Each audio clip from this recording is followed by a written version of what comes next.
മൂന്ന് സംഖ്യകളുടെ അംശബന്ധം 2:3:5. അവയുടെ LCM 750 HCF കാണുക.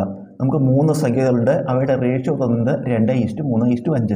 മൂന്ന് സംഖ്യകളുടെ അംശബന്ധം 2:3:5 ആണെങ്കിൽ സംഖ്യകൾ നമുക്ക് എങ്ങനെ എടുക്കാം? 2x 3x 5x. അപ്പോൾ മൂന്ന് സംഖ്യകളുടെ അംശബന്ധം 2:3:5. അപ്പോൾ സംഖ്യകൾ 2x 3x 5x.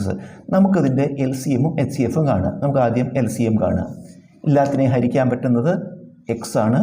2x-നെ x കൊണ്ട് ഹരിച്ചാൽ 2, 3x-നെ x കൊണ്ട് ഹരിച്ചാൽ 3, 5x-നെ x കൊണ്ട് ഹരിച്ചാൽ 5. 2, 3, 5. ഇനി എല്ലാത്തിനെയും ഹരിക്കാൻ പറ്റുന്നില്ല, ഇതിലേതെങ്കിലും രണ്ടെണ്ണത്തിനെ ഹരിക്കാൻ പറ്റുന്നില്ല. അപ്പോൾ ഈ വശത്ത് വരുന്നതാണ് HCF. വശത്ത് വരുന്നത് x. LCM നമ്മൾ ഈ വശത്തുള്ളതും താഴത്തുള്ളതും എല്ലാം കൂടി ഗുണിക്കണം. അപ്പോൾ എന്ത് വരും? x × 2 × 3 × 5.